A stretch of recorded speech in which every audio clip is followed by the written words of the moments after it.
Next हम लोग जो देखने जा रहे हैं ये लाइक फोटोग्राफ को देखते कोई क्वेश्चन आप है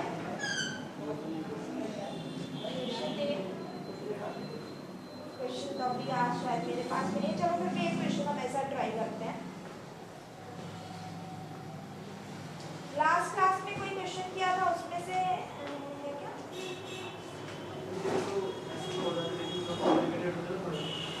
हाँ थोड़ा टिपिकल होते हैं। चलो क्वेश्चन कल बताऊंगी, अभी मेरे पास क्वेश्चन नहीं है, क्वेश्चन हो जाए उसका बता। तो अभी आज जो हम टॉपिक ले रहे हैं ये नंबर पजल से रिलेटेड है। लाइक हम बहुत से पजल सॉल्व करते हैं, तो पजल्स एक्चुअली कैसे होते हैं कि उसमें एक पैटर्न बनता है, उस पैटर्न को फॉलो करते हुए अगर हम आगे बढ़े तो एक लॉजिक लगता है सभी नंबर्स में जो नंबर जो लिखे हुए हैं, और फिर हमको रिलेशन फाइंड आउट करना रहता है। लाइक एक क्वेश्चन देखो उसके बाद समझ में आएगा। लाइक आपको एक मैट्रिक्स दी हुई है 3x3 के इस टाइप से मैट्रिक्स दी गई है, और ये जो मैट्रिक्स में जो सेल्स है इनमें कुछ नंबर लिखे रहते हैं। सपोज नंबर आप किस तरह से लिखे गए हैं, लिखा हुआ है 7 9 11 2 3 2 51 84 एंड देन क्वेश्चन। आपको अभी बताना है कि यहाँ पे जहाँ क्वेश्चन मार्क है मैट्रिक्स में, in place of question mark what should come. ठीक, तो ये आपको एक मैट्रिक्स दी गई है, इसमें आपको बताना है क्वेश्चन मार्क की जगह पर क्या है।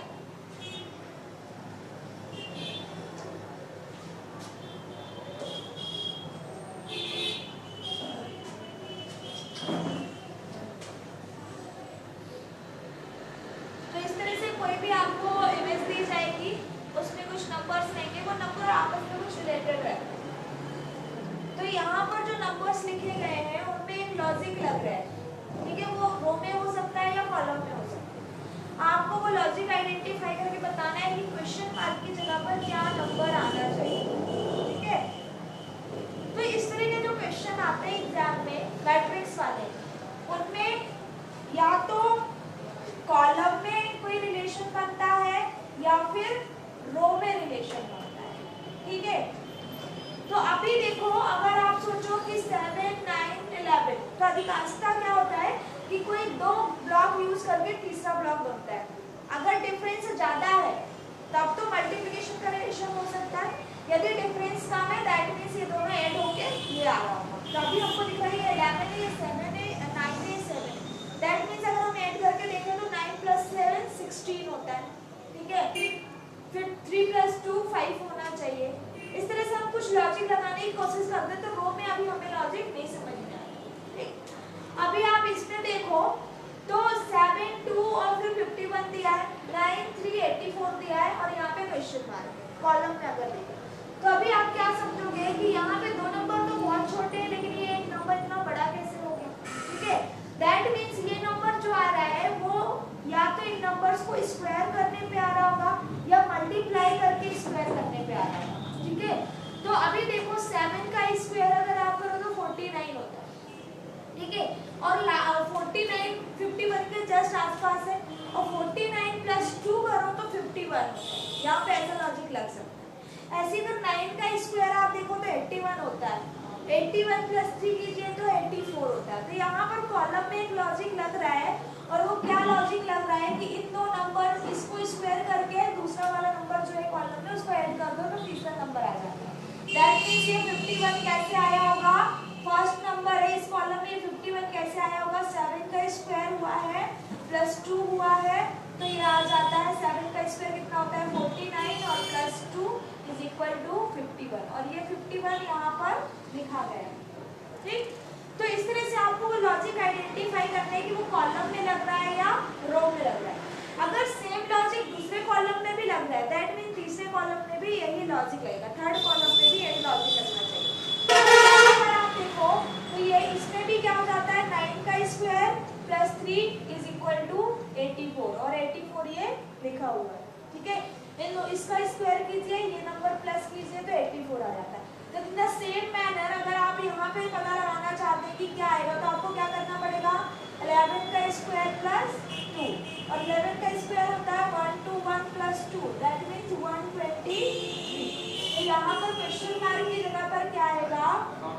23। ठीक, तो इस तरह से या तो ऐसे क्वेश्चन में हमेशा या तो रो में कोई लॉजिक लगता है या कॉलम में लगता है, और किसी तरह से इसमें लॉजिक नहीं लगता है। आपको रो में एक बार अप्लाई करके देखना है कि किस तरह से नंबर्स रिलेटेड है, एक बार कॉलम में अप्लाई करके देखना। तो एक बार क्वेश्चन लिखिए और इसमें देखिए किस तरह से आंसर आ सकता है। ठीक, तो एक आपको मैट्रिक्स दिया है 3/3 का, और इसमें नंबर्स दिए गए हैं 3, 7, 11, 5, 9, 13, 16, 32 क्वेश्चन। आपको बताना है इस क्वेश्चन मार्क वाली जगह पर क्या आएगा।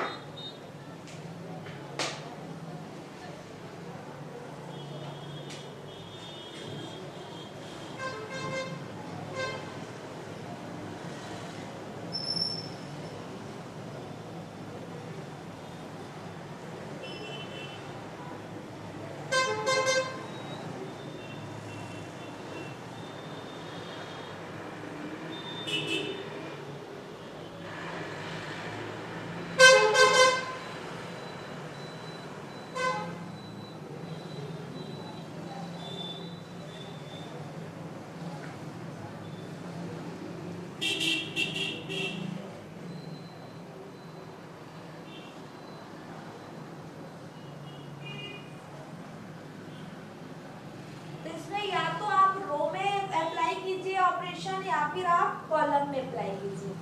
तो देखिए अगर आप कॉलम में देखते हैं तो 7 और 3 और 11 ज़्यादा डिफरेंस नहीं है 11 और इन नंबर्स में, लेकिन आपको लगेगा कि ऐड करने पे भी आ सकता है। तो 7 + 3 10 + 1 11, क्या लिखिए रिलेशन यहाँ भी लग रहा है 9 + 5 13 हो जाता, आपका 14 हो जाता, तो यहाँ भी फिर -1 करना पड़ रहा है।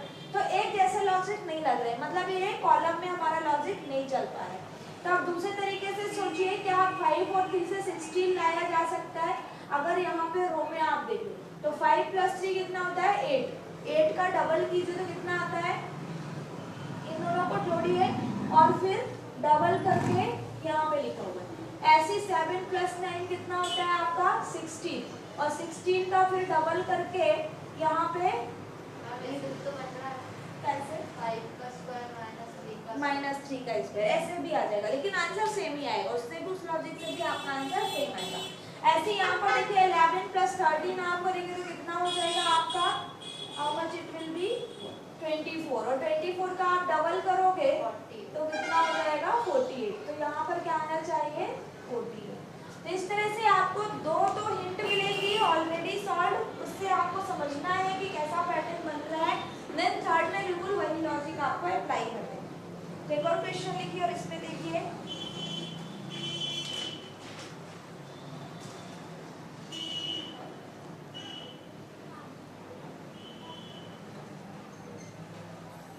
A 25 74 11 34 101 15 46 and question।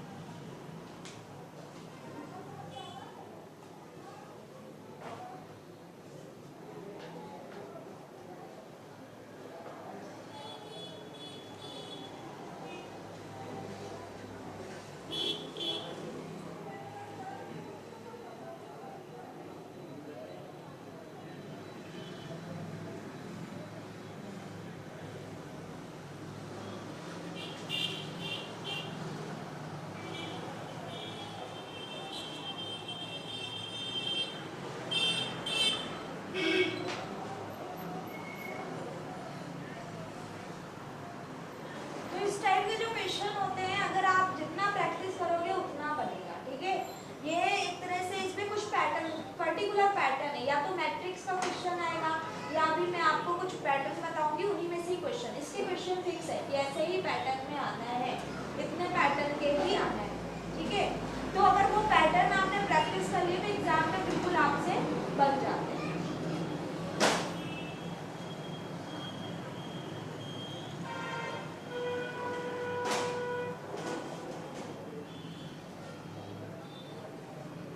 कि आप जितनी प्रैक्टिस करोगे उतना ही अच्छा आपसे आंसर इसका बनने लगेगा। और एक आज अभी जो लेटेस्ट एग्जाम हो रहे हैं उनमें ये क्वेश्चन फिक्स रहता है, मिसिंग टर्म्स इन का एक क्वेश्चन जरूर आता है।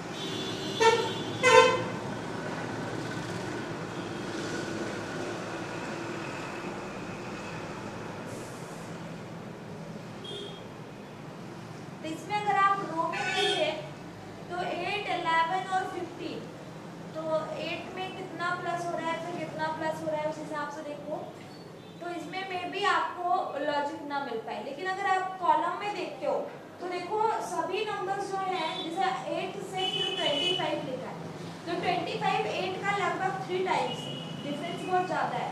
और 74 25 का लगभग 3 टाइम्स है, ठीक है। ऐसे 11 का 3 टाइम्स 34 है, 34 का 3 टाइम्स 101 लगभग है। तो दूसरे में भी यही हो रहा है, तीसरे में भी यही हो रहा है कि 15 का 46 लगभग 3 टाइम्स है। मतलब यहाँ पे उसने नंबर्स देके आपको एक हिंट दे दिए कि ये नंबर्स एक दूसरे के 3 टाइम्स लिख रहे हैं। जैसे कि अगर आप यहाँ पर देखिए तो 8 का 3 टाइम्स कितना होता है 24, प्लस 1 करो तो कितना होता है 25। ऐसे 25 का 3 टाइम्स कितना होता है 75, और माइनस 1 करो तो कितना हो जाता है 74। अगेन सेम लॉजिक यहाँ भी लगना चाहिए। 11 का 3 टाइम्स क्या होता है 33, और प्लस 1 करो तो 34। देन 34 का 3 टाइम्स होता है 102, और माइनस 1 करो तो आ जाता है 101। तो सिमिलरली यहाँ भी होना चाहिए 15 का 3 टाइम्स देन प्लस 1, देन 46 का 3 टाइम्स देन माइनस 1। तो 43 का 3 टाइम्स कितना होता है 138, और 138 माइनस 1 आपका आंसर होगा 137।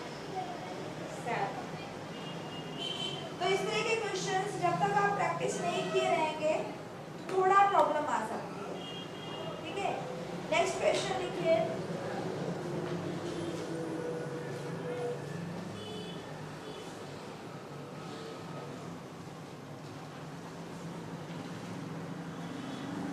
एक मैट्रिक्स दिया है 3x3 का, और इसमें नंबर दिए गए हैं कुछ इस तरह से 23, 48, 25, 46, 92, क्वेश्चन मार्क 31, 60, 29। आपको बताना है इस क्वेश्चन मार्क की जगह पर क्या आना है।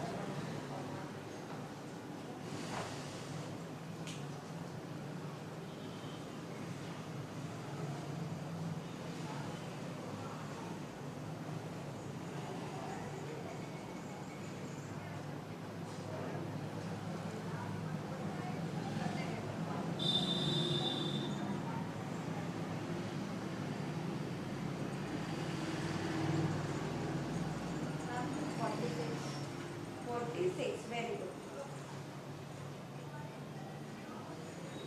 अभी आप देखो कोई जरूरी नहीं है कि फर्स्ट टू को यूज करके थर्ड लाया जाए, लेकिन यहाँ पर आप एक चीज देखिए कि ये दो नंबर छोटे हैं बीच वाला बड़ा है, ये दो नंबर छोटे हैं बीच वाला बड़ा है। दैट मीन्स इन दोनों का कुछ कैलकुलेशन करके मिडिल वन लाइन ऐड करना हमको सबसे ज्यादा आसान लगता है। तो आप 23 और 25 को ध्यान से देखिए, अगर इन दोनों को आप ऐड करते हैं तो 48 आ जाता है। 23 plus 25 is going to be 48. Similarly 31 plus 29 is going to be 60. जब दो में ऐसा लॉजिक फॉलो हो रहा है तो जो सेकेंड रो है उसमें भी ये लॉजिक फॉलो होगा। मतलब ऐसा नंबर ढूंढिए जिसको प्लस करने पर 92 आ जाए, तो 46 में क्या ऐड करें कि 92 आ जाए, दैट इज 46 सॉरी क्या है वो 46 ही है। Write down the next question.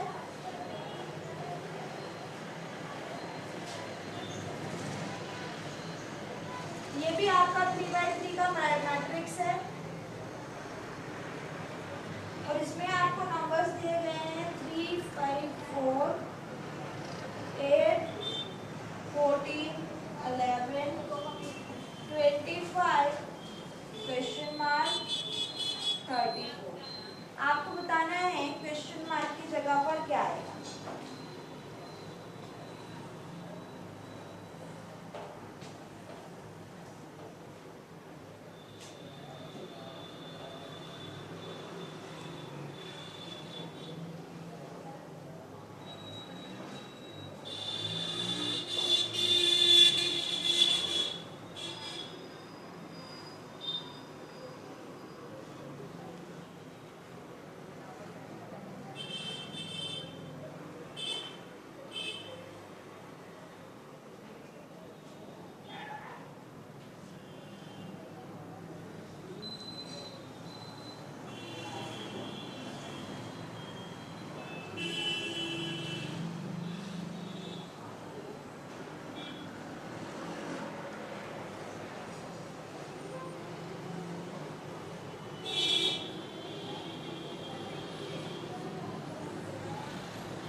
Numbers जो हैं अगर आप देखें 3, 5, 4 तो आपको लगेगा एक बड़ा लिख दिया, इधर 4 इधर छोटा लिख दिया, 3 बीच में 5 है।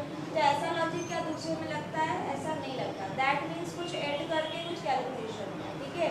तो अगर अभी आप देखें 5 और 3 को अगर आप ऐड करें, कोई मैं जो बता रही हूँ केवल वही तरीका नहीं आंसर निकालने का, आप अपना भी कोई ट्रिक इसमें अप्लाई कर सकते हो और आंसर बिल्कुल सेम आते हैं। लाइक इस क्वेश्चन में देखिए 5 + 3 8, 8 का हाफ लिखा हुआ है 4, 14 + 8 22, 22 का हाफ लिखा हुआ है 11। तो ऐसा कोई नंबर यहाँ पर आना चाहिए जिसका हाफ करने पे इसमें ऐड करते हैं और फिर उसका हाफ करें तो कितना आना चाहिए? 34 आना चाहिए, ठीक है। इसमें एक और लॉजिक लग सकता है, लाइक 8 का डबल कीजिए और 3 का 3 टाइम्स कीजिए। 8 का डबल कितना होता है? 16 एंड 3 का 3 टाइम्स कितना होता है? 9। 16 + 9 25। तो सेम लॉजिक यहाँ भी लगना चाहिए। 11 का डबल 22 और 4 का 3 टाइम्स 12, तो 22 और 12 34। इन द सेम वे यहाँ भी वही लॉजिक लगेगा। तो कोई एक रास्ता नहीं है, इसमें कई रास्ते हो सकते हैं, आपकी मेथड भी हो सकती है, बट लॉजिक ये है कि आपको एक दो रिलेशन एक जैसे मिलना चाहिए, तो वही रिलेशन आपको फिर तीसरे में अप्लाई करना है। तो इसमें क्या लॉजिक लग रहा है कि फर्स्ट 2 को ऐड कर दो, लाइक 5 + 3 और डिवाइड बाय 2 करो तो 4 आता है। सिमिलरली इस वाली रो में हो रहा है 8 + 14 कीजिए तो होता है 22, डिवाइड बाय 2 कीजिए तो 11 आ जाता है। तो यहाँ पर भी कुछ ऐसा नंबर होना चाहिए कि उसको हम ऐड करके डिवाइड बाय 2 करें तो 32 आ जाए। तो वो नंबर क्या होना चाहिए? तो let that number be x, ठीक है।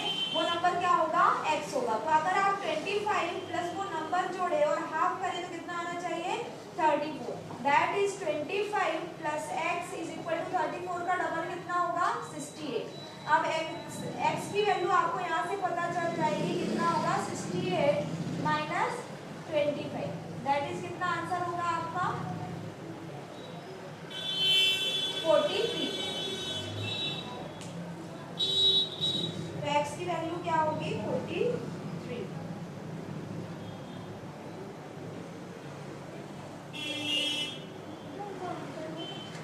तो ये एक टाइप का क्वेश्चन था।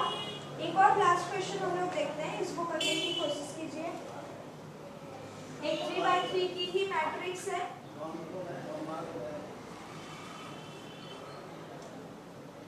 इसमें लिखा है 6, 11, 25, 8, 5, 14, 10, 6 एंड क्वेश्चन मार्क।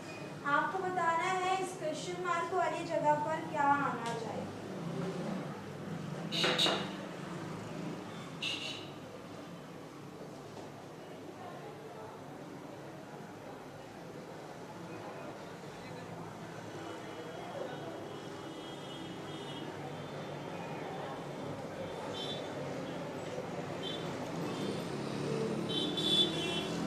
या तो रो में रिलेशन लगेगा या कॉलम में लगेगा।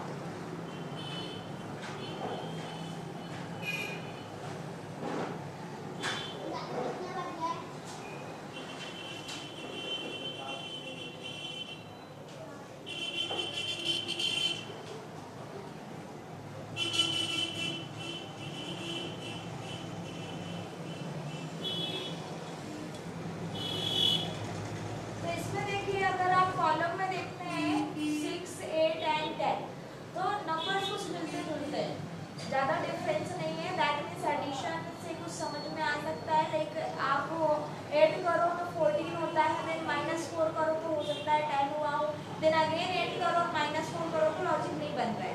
तो फिर रो में देखिए 25 कैसे आया होगा? तो अगर आप 6 ऐड करके कुछ डबल करोगे तो नहीं आता। लेकिन एक चीज़ है, अगर 11 का आप क्या करो 2 टाइम्स 22 होता है, और 22 में कितना चाहिए जोड़ने के लिए कि 25 हो जाए? 3 चाहिए, तो 6 का हाफ होता है। सिमिलरली 5 का डबल कीजिए तो कितना होता है? 10 होता है, और उसमें 8 का हाफ ऐड कर दीजिए तो हो जाता है 14। दैट मीन्स यहाँ पे एक लॉजिक लग सकता है कि जो मिडिल नंबर है, ठीक है, मिडिल वाले नंबर का डबल कीजिए और उसमें प्लस कर दीजिए फर्स्ट वाले नंबर का हाफ, तो आ जाता है 25। 11 का डबल हो जाता है 22 और 6 का हाफ होता है 3। सिमिलरली लॉजिक यहाँ भी लगता है, 8 का हाफ कर दीजिए और 5 का डबल कर दीजिए 5 का डबल प्लस 8 का हाफ, तो आ जाता है 40। तो सेम लॉजिक यहाँ पे लगना चाहिए, 6 का डबल कीजिए और 10 का हाफ ऐड कीजिए, तो आपका कितना आ जाएगा 12 प्लस 5। ठीक है, तो 12 प्लस 5 कितना होता है आपका 70।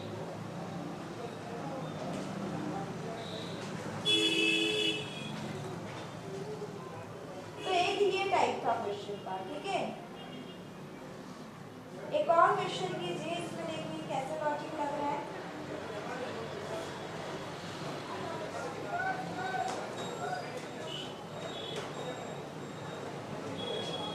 3/3 का ये मैट्रिक्स है,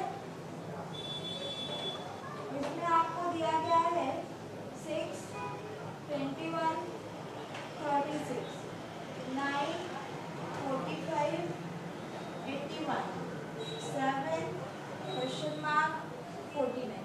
आपको बताना है इस क्वेश्चन मार्क वाली जगह पर क्या आएगा।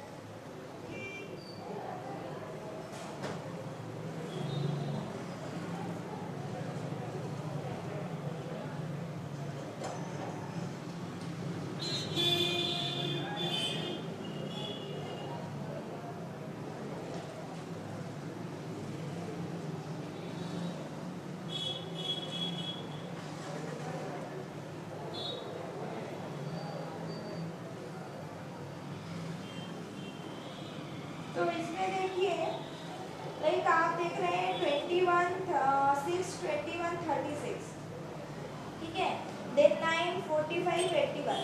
तो मिडिल वाले नंबर को देखिए, तो 21 जो है वो 42 का हाफ है, 45 जो है वो 90 का हाफ है। ठीक है, तो यहाँ पर आप 81 और 9 को देखिए, अगर ऐड करें तो 90 हो रहा है, 36 और 6 को जोड़िए तो 42 होता है। ऐसे 49 प्लस 7 को जो भी ऐड करने पे आएगा उसका हाफ यहाँ पर आना चाहिए। तो यहाँ पर लॉजिक क्या लग सकता है कि ये जो लास्ट के दो नंबर है इनको प्लस कीजिए देन हाफ कीजिए, तो आ जाता है कितना 21। 36 प्लस 6 इज 42, 42 डिवाइडेड बाय 2। ठीक है, इन दोनों को प्लस करके डिवाइड बाय 2 करना है। अगेन यहाँ भी वही लॉजिक लग रहा है, 81 प्लस 9 को अगर प्लस कर दो और डिवाइड बाय 2 कर दो तो 45 आ जाता है। सिमिलरली आप यहाँ पे करोगे 49 प्लस 7 करेंगे आप, ठीक है, तो कितना होता है 56। 56 का हाफ करेंगे तो वही आपका आंसर होता है यहाँ पे। ठीक है, 28।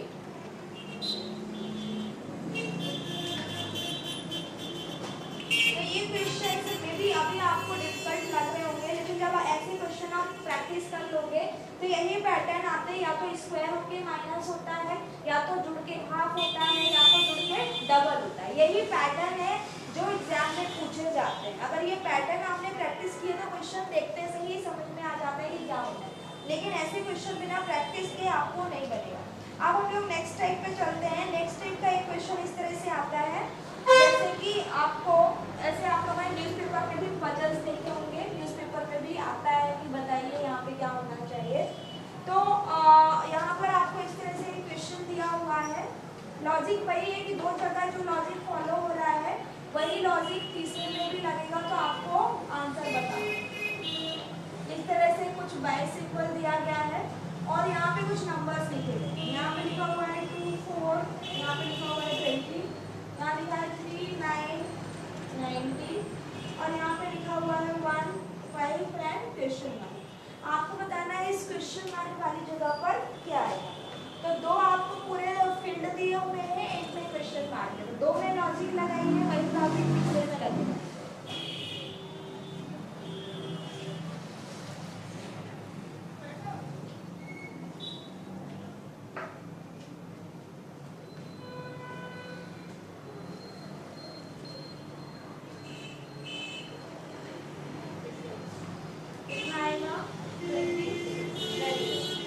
तो ऐसे जो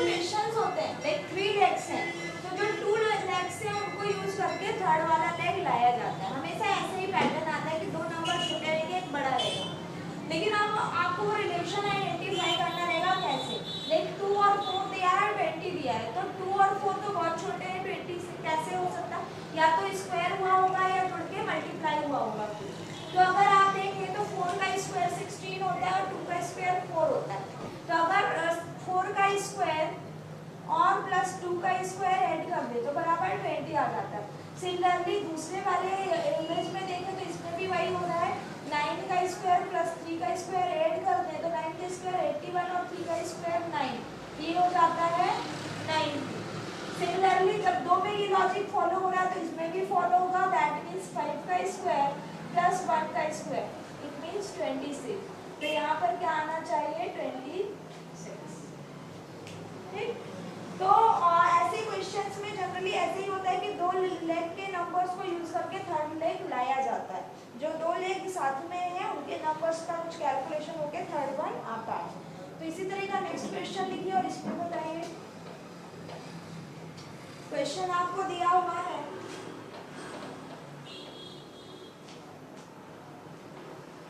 यहाँ पर लिखा हुआ है 4 7 53 6 9 87 1 7 एंड क्वेश्चन मार्क। आपको बताना है अभी कि क्वेश्चन मार्क वाली जगह पर क्या आना चाहिए।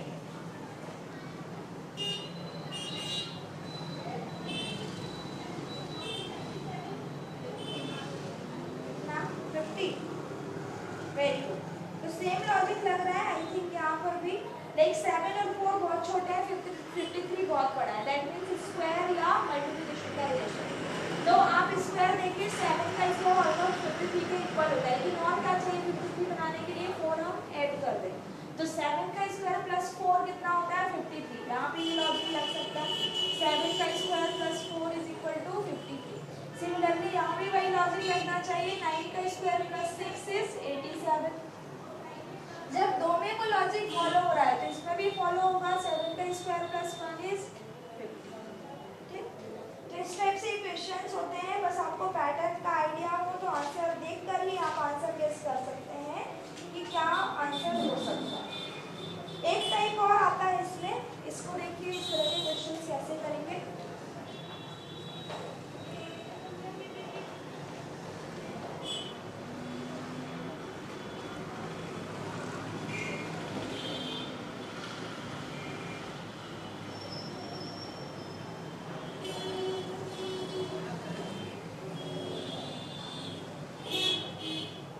ये जो ब्लॉक्स दिख रहे हैं इनमें कुछ नंबर्स लिखे गए हैं 5 4 2 8 6 7 7 1 63 80 99। यहाँ पर है क्वेश्चन मार्क। आपको गैस करना है कि what will come in place of question mark.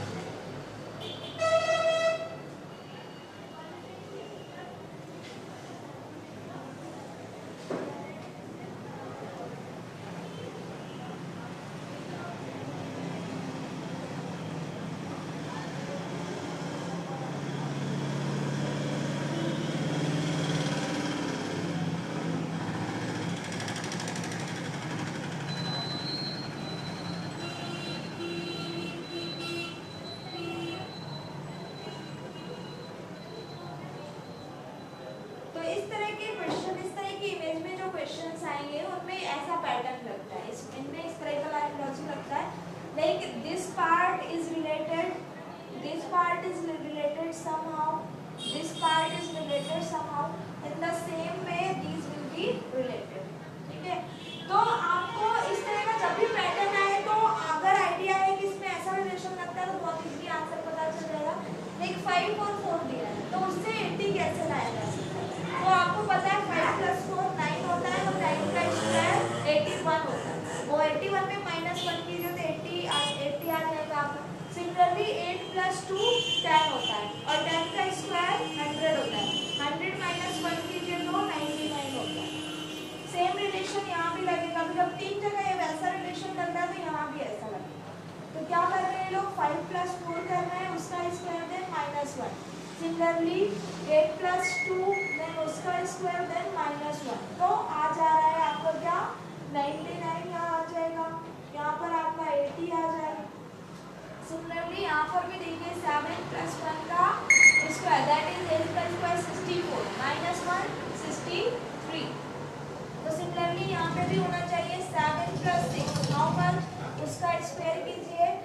14 का स्क्वायर इज 169, 169 माइनस 1 इज 168। तो इसमें पैटर्न होते हैं, इस तरह के क्वेश्चंस में पैटर्न होते हैं, आपको सिर्फ पैटर्न पता होना चाहिए तो क्वेश्चन बन जाएगा। इसके बाद एक और क्वेश्चन लिखिए इसी टाइप से।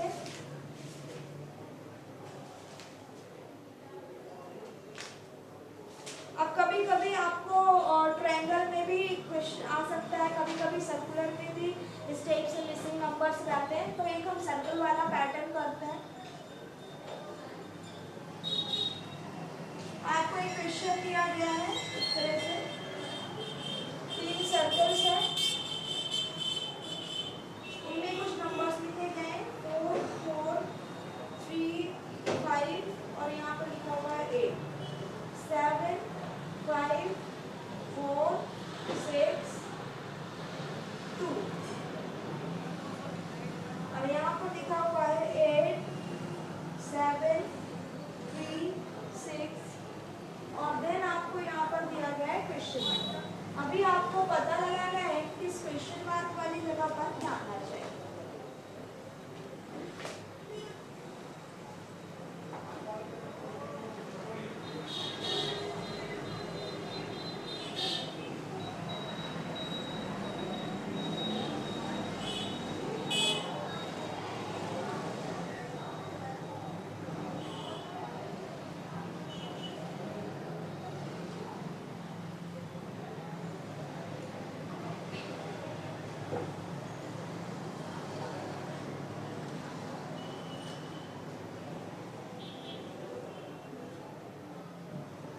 तो सर्किल वाले पैटर्न में क्या होता है, सर्किल के बाहर 4 नंबर रहते हैं, एक अंदर नंबर रहता है।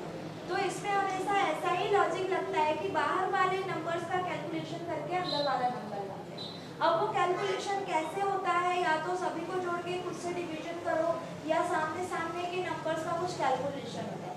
तो अभी यहाँ पर देखिए, तो अगर आप सोच रहे हैं कि 8 यहाँ पे कैसे आया, कभी भी ऐसे मत सोचिए कि 2 नंबर्स को यूज करके भी ये रिलेशन, हमेशा पूरे नंबर्स का यूज होता है। ऐसे नहीं होता कि सिर्फ 2 नंबर को यूज करके आंसर लाया जाए। एक आप सोचिए 4 + 4 8 हो गया, फिर 7 में से 5 माइनस किया तो 2 गया। ऐसे अलग अलग रिलेशन नहीं लगना है, एक जैसे रिलेशन लगना चाहिए। जुड़ रहा है तो दोनों में जुड़ेगा, घट रहा है तो दोनों में घटेगा।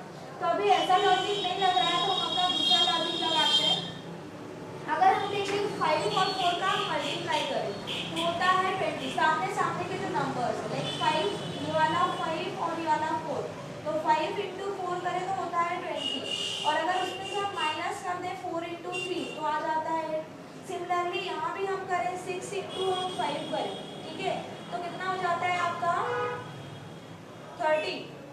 उसमें से माइनस कर दें 7 × 4 दैट इज 28, तो आपका कितना आ जाता है, यहाँ पर 2 आ जाता है। तो मतलब इन दोनों में वो लॉजिक लग रहा है, तो जब 2 में ये लॉजिक लग रहा है तो इसमें भी लगना चाहिए, दैट इज 7 × 6 कीजिए और इसमें से माइनस कर दीजिए 8 × 3, तो जो भी आंसर होगा वही आपके यहाँ पर आना चाहिए। तो आपका आंसर होगा 42 - 24 that is your answer is 80।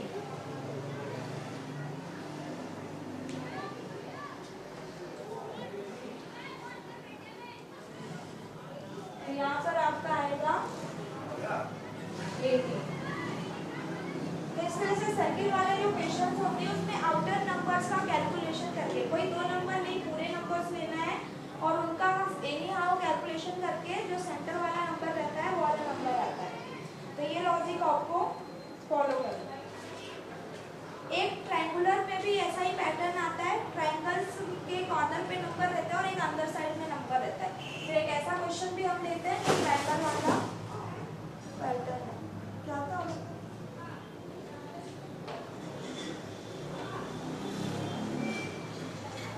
तो यहाँ पर आपको रहने तो उसको वैसे ही रहने दो। तो 3 ट्रायंगल्स लिए गए हैं इस टाइप से, और इसमें आपको कुछ नंबर मिलेगा लाइक 2, 3, 5 and 5, then 5,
इसमें भी सेम लॉजिक लगता है। आउटर में जो नंबर्स लिखे हुए हैं उनको कुछ कैलकुलेशन करके आपको मिडिल वाला नंबर लाना रहता है, सेंटर वाला नंबर लाना है। तो कैसे करेंगे आप? लाइक पहले तो आप देखो सभी नंबर लगभग बराबर दिख रहे हैं, दैट मीन्स ज़्यादा कुछ स्क्वायर हमें नहीं करना है, सिंपल। आप सबसे पहले तो एडिशन वाला लॉजिक देखेंगे। अगर सभी आउटर नंबर्स को आप ऐड करते हैं तो 5 + 3 8, 8 + 2 10, 10 का हाफ लिखा हुआ है 5। In the same way 5 + 7 + 4 is 16, ठीक है, एंड 16 का हाफ लिखा हुआ है 8। तो यहाँ पे लॉजिक क्या लग रहा है कि सभी नंबर आउटर नंबर्स को आप जोड़ दीजिए, दैट इज 2 + 3 + 5, तो हो जाता है 10 और उसका हाफ कीजिए तो आ जाता है 5। सेम रिलेशन आपको दूसरे में भी मिल जाएगा, 5 + 7 + 4 / 2 दैट इज 8। तो वही लॉजिक यहाँ भी लगना चाहिए, तो 7 + 3 + 12 / 2 that is 22, 22 by half is by 2 is 11।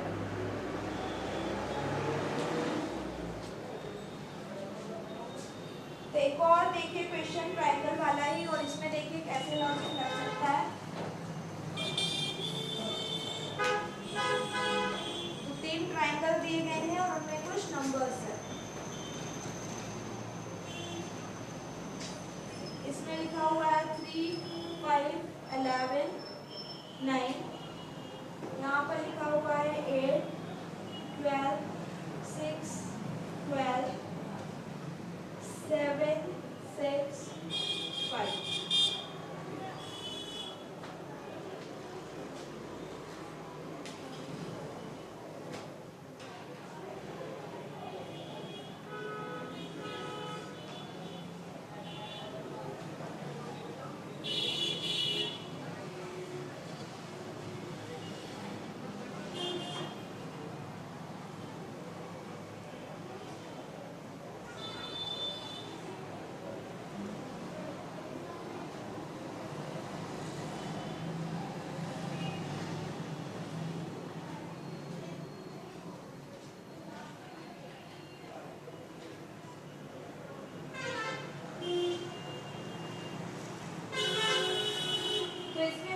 Numbers के बीच में ज़्यादा डिफरेंस नहीं है, दैट मीन्स सबसे पहले एडिशन वाला ही इक्वेशन आप अप्लाई कीजिए। तो 11 + 3 + 5 होता है आपका 19, बट 19 नहीं लिखा है, 9 लिखा है। तो 19 से आप 9 कैसे ला सकते हैं? तो आप ऐसे भी सोच सकते हो कि 1 को छोड़ दो तो 9 आ गया। तो दूसरे में भी क्या वैसे ही लॉजिक लग रहा है, जैसे 12 + 8 + 6 होता है कितना 26, बट 26 का 6 तो नहीं लिखा वहाँ पे। तो ये रीजनिंग है, रीजनिंग में कुछ भी लॉजिक लग सकता है। लाइक यहाँ पे देखिए कैसे लॉजिक लग रहा है, 11 + 3 + 5 आप करें तो होता है 19, बट 19 ना लिख के 9 लिखा। तो अभी आप सोच रहे हो कि 1 को छोड़ दिया तो 9 लिख दिया, लेकिन दूसरे में वो लॉजिक नहीं लग रहा। तो अब और कैसे यहाँ पे 9 लाया जा सकता है? तो दूसरा तरीका ये है कि इसके दो डिजिट है, उनको आप मैनिपुलेट कीजिए। 1 × 9, 1 × 9 is 19।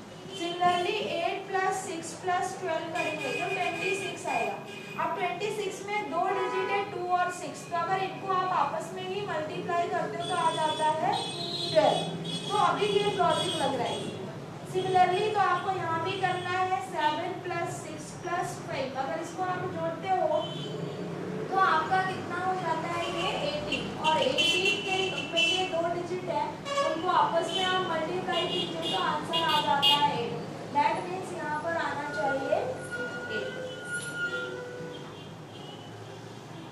तो इस तरह से ये क्वेश्चंस होते हैं आपके। ये क्वेश्चंस आप जितना प्रैक्टिस करेंगे उतना ही आसान होगा, लेकिन अगर आप प्रैक्टिस नहीं किए रहेंगे तो ये क्वेश्चंस आपसे नहीं बनेंगे। और प्रैक्टिस ऐसे नहीं करना है कि एक जैसे क्वेश्चन हम प्रैक्टिस कर रहे हैं, हमको डिफरेंट पैटर्न, जितने पैटर्न एग्जाम में आते हैं आपकी बुक में जितने पैटर्न है उतने पैटर्न आपको प्रैक्टिस करना है। पैटर्न एक बार आइडिया लग गया कि इस पैटर्न के क्वेश्चन आते हैं तो फिर एग्जाम में वही क्वेश्चन तो आना है, तो वैसे ही क्वेश्चन देख के ही आपको समझ में आ जाता है, क्योंकि इतना टाइम नहीं रहता वहाँ पर हमारे पास कि हम क्वेश्चन में अपना दिमाग लगाते रहे। और एक चीज़ और ध्यान रखिए कि कभी कभी नंबर पजल्स ऐसे आते हैं वो एग्जाम में आपको फंसाने के लिए आते हैं, ऐसे देते हैं कि बच्चा अपना टाइम वेस्ट करने वाला है। तो अगर आपको विदिन 1 मिनट आंसर नहीं आ रहा है तो उसको छोड़ दीजिए, 30 सेकंड से ज़्यादा वहाँ ट्राई मत कीजिए। अगर नहीं आ रहा है तो छोड़ दीजिए, क्योंकि वो आपको फंसाने के लिए आया है। आप बाकी इजी क्वेश्चन होंगे आपको उनको ट्राई करना, ठीक है। अगर आना है तो आप बाद में छूटने वाले हैं। तो 4-5 क्वेश्चन के जो मार्क्स हैं वो एक क्वेश्चन में कवर कर सकते, इसलिए आपको ऐसे क्वेश्चन का लालच नहीं करना है। अगर बन रहा है तो ठीक है, एक करना है तो छोड़ दीजिए। इसके बाद हम लोग नेक्स्ट टॉपिक जो लेने जा रहे हैं वो अभी एग्जाम्स में बहुत कवर किया जा रहा है, दैट इज कोडेड इनइक्वालिटी। ठीक है, तो ये भी टॉपिक हम जल्दी से देख लेते हैं। अब इसके क्वेश्चंस कैसे आते हैं, जैसे इसके पहले हमने एक टॉपिक पढ़ा था सिलोगिन, कथन और निष्कर्ष वाला, स्टेटमेंट एंड कंक्लूजन। तो वहाँ पे स्टेटमेंट हमको वर्ड्स में दिए जाते थे और कंक्लूजन भी हमको वर्ड्स में दिए जाते थे, बट यहाँ पे स्टेटमेंट और कंक्लूजन वर्ड्स में नहीं दिया जाएगा। यहाँ पे स्टेटमेंट आपको सिंबॉलिक फॉर्म में दिया जाएगा और कंक्लूजन भी आपको सिंबॉलिक फॉर्म में दिया जाएगा, वहाँ से आपको आंसर निकालना है। फॉर एग्जाम्पल हम लोग एक क्वेश्चन देखते हैं, उसके बाद हम उसका सोल्यूशन देखते हैं कैसे करेंगे। ठीक है, तो देखिए कोडेड हेडिंग डाल लीजिए।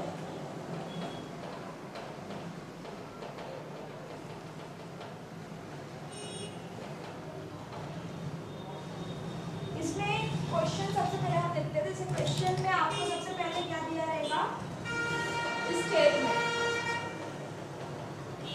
अब स्टेटमेंट वर्ड्स में ना देकर वो स्टेटमेंट कुछ इस तरह से देंगे आपको। लाइक स्टेटमेंट दिया हुआ है f is less than b and b is greater than और equal to a is equal to c and c is greater than b। Then आपको कंक्लूजन दिए जाएंगे, ये स्टेटमेंट हो गया, इसको आप समझिए इसका मतलब क्या है। देन कंक्लूजन आपको दिया जाएगा, फर्स्ट कंक्लूजन है b इज ग्रेटर देन और equal to c and second conclusion है f is greater than c।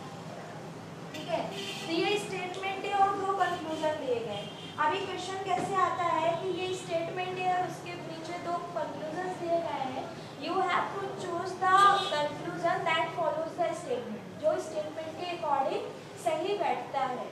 ठीक है, स्टेटमेंट से आपको कुछ समझ में आ रहा है कि क्या रिलेशन है अल्फाबेट्स के बीच में। जो सिंबल्स है वो मैथमेटिकल सिंबल है, equal to greater than less than, greater than that means जो नंबर ग्रेटर उसकी तरफ माउथ ओपन रहता है और जो छोटा उसकी तरफ माउथ क्लोज रहता है। तो बिल्कुल वही रिलेशन है और आपको उससे समझ के बताना है कि कौन सा कंक्लूजन सही है। तो अगर अभी आप इसको अपने दिमाग से करें कि ऐसा ऐसा है तो ऐसा हो सकता है, तो ये कंक्लूजन सही है, तो ये भी आप कर लें, बट टाइम ज़्यादा लगता है। तो इसके लिए एक ट्रिक है, हम लोग उस ट्रिक से सॉल्व करेंगे। ठीक है, तो इस क्वेश्चन को अभी आप रहने दो। इसके पहले ऐसे क्वेश्चन सॉल्व करने के लिए हम लोग एक टेक्निक यूज करते हैं, that is called magic box trick. हम लोग एक बॉक्स इमेजिन करते हैं जिसमें ये 4 सिंबल्स जो मैंने यहाँ पे लिखे हुए हैं, ये सिंबल्स यूज होते हैं। ठीक है, तो ये क्वेश्चन करने के पहले हम लोग वो टेक्निक देख लेते हैं, वो टेक्निक क्या है। तो उस टेक्निक को हम बोलते हैं मैजिक बॉक्स टेक्निक। तो ये आपका क्वेश्चन था, ये स्टेटमेंट था और ये कंक्लूजन था। अब देखिए ऐसे क्वेश्चन हम सॉल्व कैसे करते हैं, मैजिक बॉक्स की हेल्प से। This is the box that is called magic box. बोलते हैं मैजिक, कोई मैजिक नहीं है, बस ये कि क्वेश्चन सॉल्व करने के लिए मैजिक है ये। तो इसमें आपको ये जो सिंबल्स स्टेटमेंट में दिख रहे हैं वो सिंबल्स हम लोग यहाँ पे इमेजिन करते हैं। लाइक यहाँ पर this is greater than, this is less than, this is greater than equal to, this is less than equal to and this is equal to. अब इन सिंबल्स को हम लोग नंबरिंग करते हैं। दिस सिंबल इज गिवन 1 एंड this symbol is given 1 dash, that is opposite of 1। This symbol is given 2, this symbol is given 2 dash and this symbol is given 3।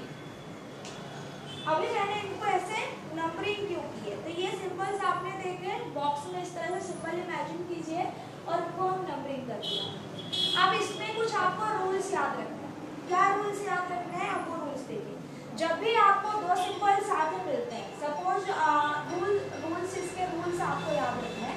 First rule क्या है, जब भी दो सिंबल साथ में दिखे, सपोज आपको 1 और 2 साथ में मिला, ये वाला सिंबल और ये वाला सिंबल साथ में मिला, तो आप कंक्लूजन में किसको प्रेफर करेंगे, you will prefer the smaller number. आपको किसको चुनना है, स्मॉलर नंबर को चुनना है। सपोज ये दोनों सिंबल है तो आप कंक्लूजन क्या निकालोगे, ये वाला। ठीक है, तो you will prefer smaller number, always prefer smaller number, always prefer small value. ठीक है, लाइक 1 और 2 में से आप किसको चुनेंगे, 1 को चुनेंगे। 2 और 3 में से आप किसको चुनेंगे, 1 और 3 में से आप किसको चुनेंगे? 1 को चुनेंगे, ठीक है। और कौन बचा आपका? आप अभी देखो यहाँ पर जो मैंने नंबर्स लिखे, लाइक 1 डैश और 3 में से आप किसको चुनेंगे? 1 डैश को चुनेंगे। और आप 2 डैश और 3 में से किसको चुनेंगे?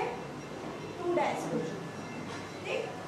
तो यहाँ पे एक चीज ध्यान दीजिएगा कि मैंने 1 और 1 डैश साथ में नहीं लिखा है और 1 डैश और 2 भी साथ में नहीं लिखा है। ऐसा क्यों नहीं लिखा है ये भी मैं आपको बताऊंगी। और एक और चीज है, 1 डैश और 2 डैश में से आप किसको चुनेंगे? 1 डैश को चुनेंगे। तो यहाँ पर देखिए ऑलवेज प्रीफर स्मॉलर वैल्यू। तो जब बिना डैश वाले आएंगे, दैट इज कॉम्प्लीमेंटेड नहीं, यही आएंगे, तो स्मॉलर वैल्यू को चुनना है। और 3 यूनिवर्सल है, 3 बिना डैश वालों के साथ भी आ सकते हैं और डैश वालों के साथ भी आ सकता है। 3 के लिए सभी कोई रूल नहीं लगेगा, वो आता है तो हमेशा हमको स्मॉलर वैल्यू को उसके साथ जो है उसको चुन लेंगे, ठीक है। अगर डैश वाले आते हैं तो उसमें से जो स्मॉलर डैश वाला वैल्यू है हमको उसको चुन लेना है। लेकिन कभी भी ऐसा नहीं होगा कि एक 1 और 2 में से एक डैश वाला आए और एक बिना डैश वाला आए। अगर कभी ऐसे आ जाए कि 1 डैश और 1 आ जाए, 1 डैश और 1 दोनों सिंबल साथ में आ जाए और उनमें से आपको एक को चुनना है, तो आप वहाँ पर कहेंगे कि हम डिसाइड नहीं कर सकते, कैन नॉट डिटरमाइन, ठीक है। अगर आपको 1 डैश और 2 भी मिल जाता है, दैट इज एक कॉम्प्लीमेंटेड और दूसरा नॉन कॉम्प्लीमेंटेड, तब भी वहाँ पे रिलेशन क्या निकलता है? No conclusion. हम यहाँ डिसाइड नहीं कर सकते। तो ये रूल याद रखिए कि 1 2 आता है तो 1 को चुनना है, 2 3 आता है तो 2 को चुनना है। That is always prefer smaller number if they are only simple one, complement वाले नहीं है तो। और 3 के लिए यूनिवर्सल है, कॉम्प्लीमेंट के साथ भी चलेगा, बिना कॉम्प्लीमेंट वाले के साथ भी चलेगा। और अगर कॉम्प्लीमेंट वाला आ रहा है तो दोनों ही कॉम्प्लीमेंट वाले हो तभी हम कुछ डिसीजन ले सकते हैं। अगर एक कॉम्प्लीमेंट हो और दूसरा नॉन कॉम्प्लीमेंट हो तो हम डिसीजन नहीं ले सकते, ठीक है। तो यहाँ पे आपने समझा कि जो स्मॉलर वैल्यू है उसको चुनना है, या तो डैश डैश वाला हो या तो बिना डैश डैश वाला हो, और 3 के साथ कोई भी चलेगा, लेकिन हमको हमेशा स्मॉलर वैल्यू चुनना है। दूसरा रूल ये है कि अगर सिंपल और डैश साथ में आते हैं तो आपको आंसर देना है नो रिलेशन। तो दूसरा रूल देखिए क्या है। Second rule, keep simple number and dash साथ में आते हैं तो आपको आंसर देना है नो रिलेशन। यहाँ पर हम कोई रिलेशन डिसाइड नहीं कर सकते कि दोनों में से हम किसको चुनें। लाइक अगर 1 और 1 डैश सिंबल साथ में आ जाए तो you will choose no relation. 1 और 2 डैश आ जाए तो you will choose no relation, ठीक है। अगर आपका 1 डैश और 2 भी आ जाए तो भी आपका होगा नो रिलेशन। तो इस तरह से ये केस ऐसे है कि इनके साथ में और 2 डैश भी अगर आ जाता है तब भी आप चुनेंगे नो रिलेशन। तो 3 को छोड़ के बाकी किसी के साथ अगर सिंपल मतलब 1 और 2 में से ऐसा कॉम्बिनेशन बनाते हैं कि एक कॉम्प्लीमेंटेड हो और एक नॉन कॉम्प्लीमेंटेड हो, तो उस केस में आप डिसीजन नहीं ले सकते, दैट मीन्स वहाँ आप डिसाइड नहीं कर सकते, ठीक है। तो अभी आपको रूल्स पता चल चुके हैं कि हमको कैसे करना है। स्मॉलर वैल्यू को चुनना है यदि सिंपल और कॉम्प्लीमेंट साथ में नहीं है तो, और सिंपल और कॉम्प्लीमेंट अगर साथ में मिल गए हमको, दैट मीन्स वहाँ रिलेशन डिसाइड नहीं कर सकते। तो अभी इस क्वेश्चन को ध्यान से देखिएगा, हम लोग कंक्लूजन निकालेंगे। तो आपको पता है कि सबसे पहले तो नंबरिंग कर दीजिए। इसको नंबर कितना देते हैं आप? इस वाले सिंबल को नंबर कितना दिया है आपने? 2।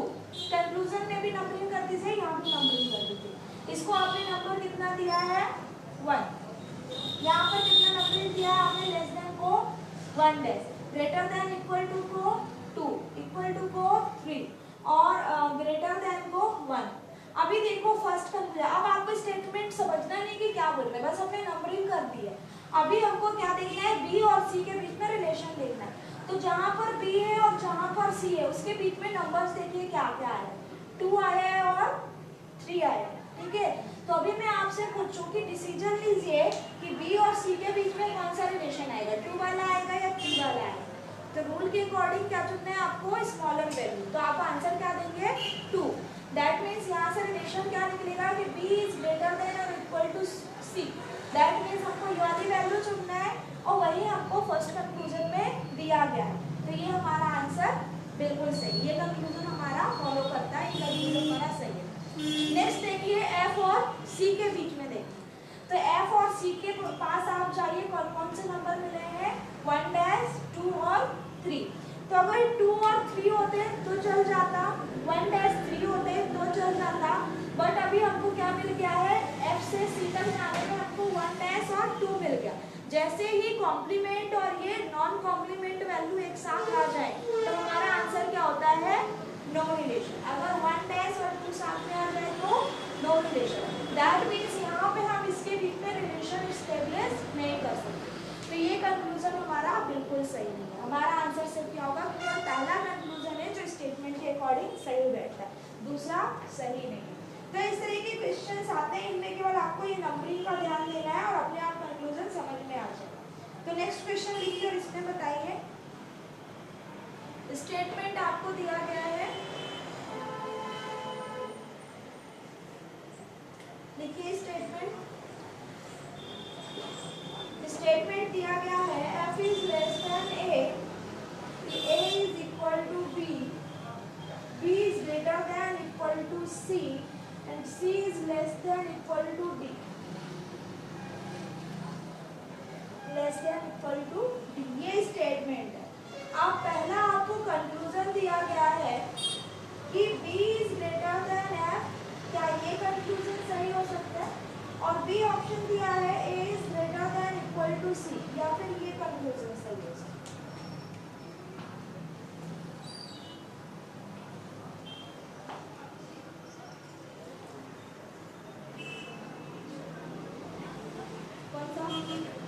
सेकेंड फर्स्ट वाला नहीं है।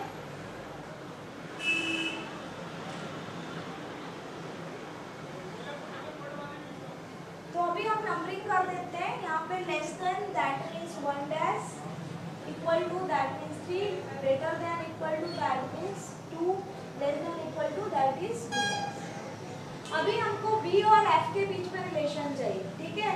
तो B और F को ध्यान से देखिए और इसके बीच में आपको क्या मिल रहा है 1 और 3 मिल रहा है, ठीक है? तो अभी आपको क्या समझ में आया, 1 और 3 में से आप किसको चुनेंगे 1 को, क्योंकि 3 तो यूनिवर्सल है। तो 1 और 3 में से आप उसको चुन लेंगे, 1 को चुनेंगे। तो आपको क्या समझ में आया, F is less than B। तो देखिए आपने यहाँ से ये रिलेशन निकाला, तो क्या ये वही चीज नहीं लिखी हुई है, F is less than B वही लिखा हुआ है, ठीक है? आप भी वही रिलेशन निकाल रहे हैं, F is less than B, बस उन्होंने क्या कर दिया है इन्वर्ट कर दिया, ठीक है? तो ये 1 था, बट इन्होंने यहाँ पे क्या रिलेशन लगा दिया 1। तो 1 का उल्टा क्या होता है 1, तो आपको क्या करना पड़ेगा 1 को 1 बनाने के लिए लेटर्स को इधर उधर कर दिया है, बाकी ये वही चीज लिखी हुई है। तो ये भी आपका बिल्कुल सही है, ठीक है? नेक्स्ट आप देखिए A और C के बीच में रिलेशन। तो A और C के बीच में अगर आप देखो, तो A और C के बीच में अगर आप देखो तो 3 और 2 है, तो ऑब्वियस सी बात है आप 2 को चुनेंगे। तो A is greater than equal to C, ये भी बिल्कुल सही है। तो दोनों ही कंक्लूजन आपके यहाँ पर सही बैठते हैं। नेक्स्ट देखिए,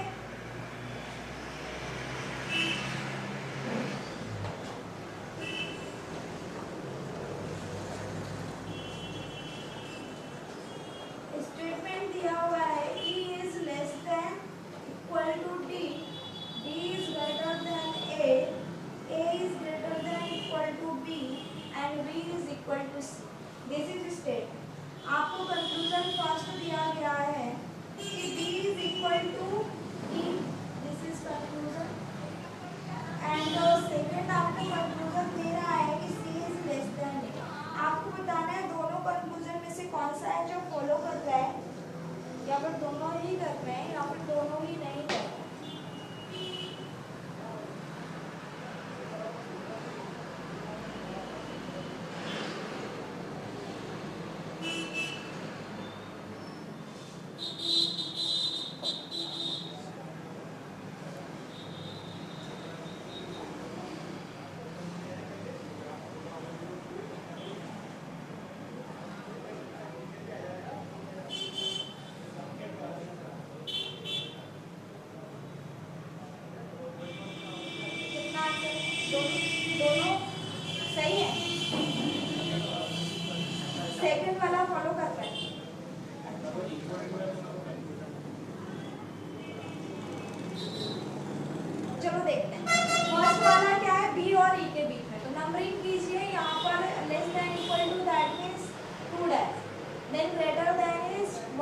then greater than equal two is 2। तो अभी आप यहाँ पर देखिए कि बी और ई के बीच में आपको डैश वाला भी मिला है और नॉन डैश वाला भी मिला। दैट इज यहाँ तो आप रिलेशन निकाल ही नहीं सकते, मतलब ये वाला तो आपका कहीं से कंक्लूजन हो ही नहीं सकता, ठीक है।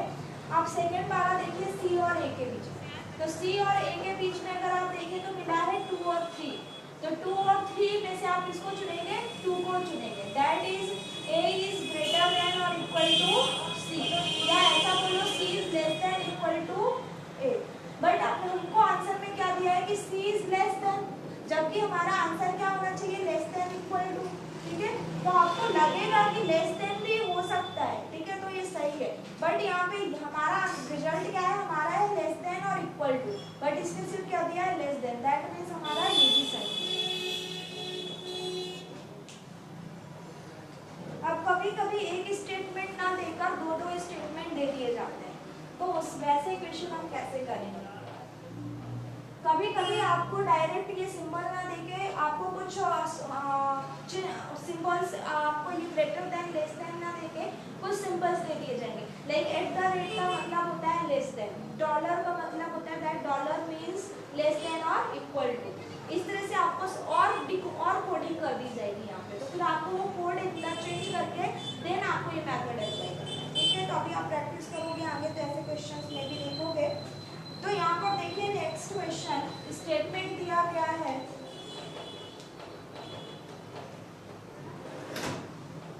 स्टेटमेंट पहला है B is greater than Q, Q is greater than equal to L, L is equal to M, ठीक है।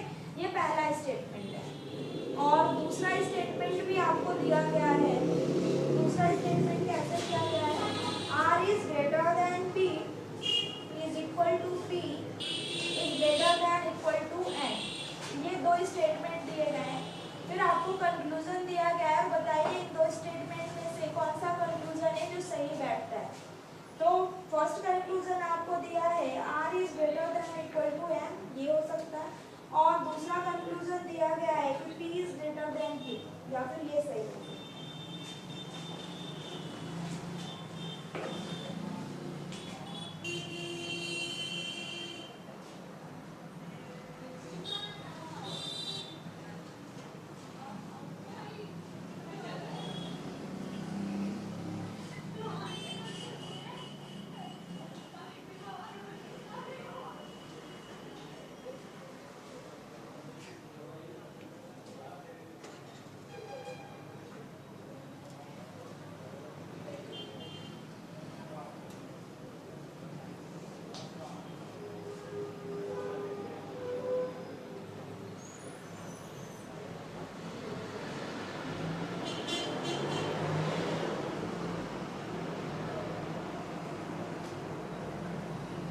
तो अभी यहाँ पर देखिए एक स्टेटमेंट ना देके दो स्टेटमेंट दिए हैं, और कंक्लूजन में भी वो ऐसे लेटर्स चूज करता है कि एक लेटर आपका फर्स्ट स्टेटमेंट में है, दूसरा लेटर आपका सेकंड स्टेटमेंट में।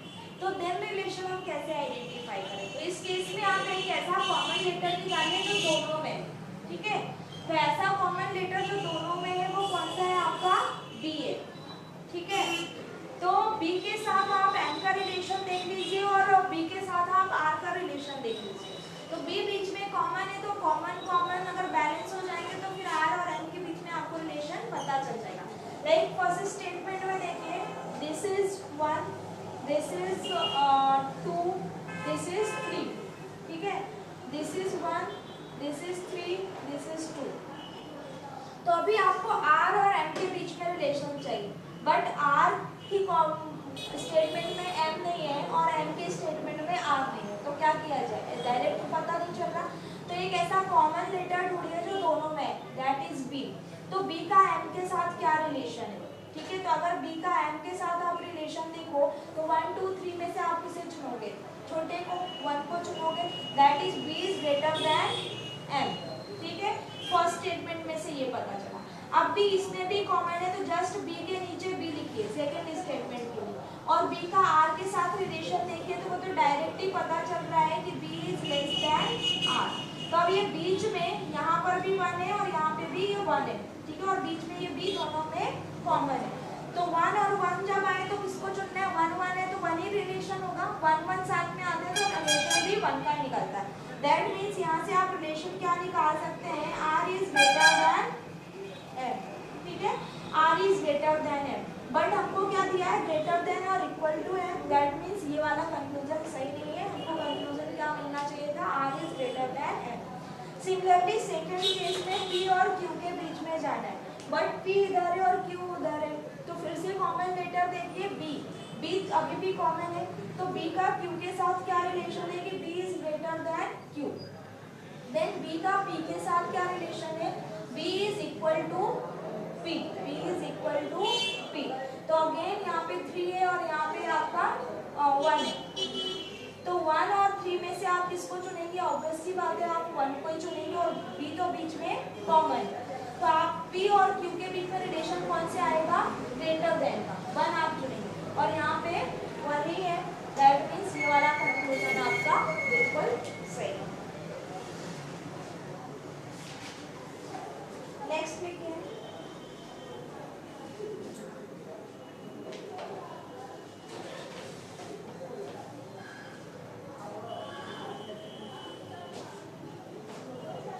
दो स्टेटमेंट दिए गए हैं आपको, percent is equal to hash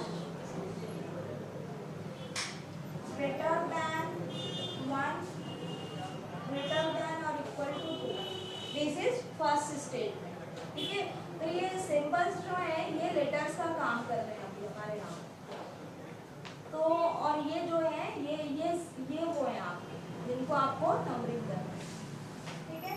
then second statement आपको दिया गया है 3 is greater than equal to 4 is greater than @ is greater than equal to %, ये दो स्टेटमेंट दिए गए हैं। अभी आपको कंक्लूजन क्या दिया गया है, आपको जिनको वेरीफाई करना, तो कंक्लूजन पहला इस तरह से है @ ग्रेटर देन और इक्वल टू हैश, क्या ये सही है, या फिर दूसरा कंक्लूजन सही होगा कि 3 is greater then 2,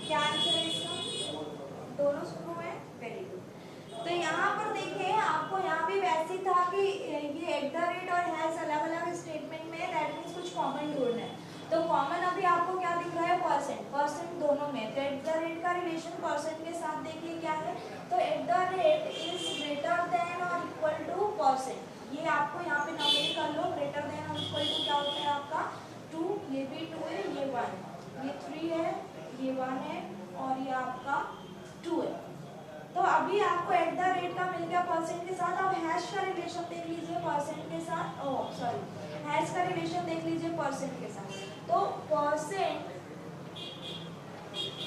is equal to hash, ठीक है, तो यहाँ पर this is 2 and this is 3, तो 2 और 3 में से आपको किसको चुनना है, आप जान दो, आपको 2 को चुनना है, तो @ इज ग्रेटर देन और इक्वल टू हैश, और यही आपको लिखा हुआ है @ ग्रेटर देन और equal to hash, that means ये सही है। सिमिलरली 3 और 2 के लिए देखते हैं, तो परसेंटेज कॉमन है, तो यहाँ पर देखिए 3 1 2, किसको चुनेंगे आप, 1 को चुनेंगे, तो परसेंट इज ग्रेटर देन 2, ठीक है। देन 3 के लिए अगर हम देखें तो 2 1 2 में से आप किसको चुनेंगे, 1 को चुनेंगे, that means 3 is greater than %, ठीक है। तो अगेन आपको क्या मिला, 1 1 मिला है, दैट मीन्स 1 को ही आपको चुनना है, 3 इज ग्रेटर देन 2। तो आपका दूसरा वाला कंक्लूजन भी सही है। तो इस तरह के क्वेश्चंस अभी अभी कुछ लेटेस्ट एग्जाम में पूछे जा चुके हैं, तो मे भी चांस है कि आगे भी आते हैं। तो अगर इसको आप इस मेथड से करोगे तो कम समय में हो जाएगा, आसानी से हो जाएगा, अदरवाइज फिर आप पूरा रिलेशन ऐसे फिक्स करते रहोगे। ठीक है, तो ऐसे करना है इन क्वेश्चंस को। इसके बाद आपके रीजनिंग में जो नॉन वर्बल के टॉपिक बचे हैं, लाइक क्लासिफिकेशन एंड एनालॉजी, तो वो आप खुद से भी कर सकते हो। जैसे आपने वर्बल में पढ़ा है क्लासिफिकेशन एनालॉजी कि रात का relation, like night is related to day, तो how is some happy is related to sad. तो इस तरह से कुछ रिलेशंस आपने पढ़े हैं। अल्फाबेट में एनालॉजी पढ़ी है कि something good is related to bad. तो इस तरह से आपने जो शब्दों में वर्ड्स में पढ़ा है, वैसे ही आपको नॉन वर्बल में भी आता है। एक इमेज दे दिया, उसका रिलेशन दूसरी इमेज से, मे भी हो सकता है कि एक इमेज दी, उसकी वाटर इमेज दी गई, फिर दूसरी इमेज दी, बताइए पूछेगा कि बताओ इस इमेज के लिए आंसर क्या होगा दिए गए ऑप्शन में से। तो आपको समझ में आ गया कि ये रिलेशन कैसा है, वाटर इमेज का रिलेशन है। तो तीसरे के लिए भी फिर वैसा ही चौथा आंसर होगा जो उसका वाटर इमेज होगा।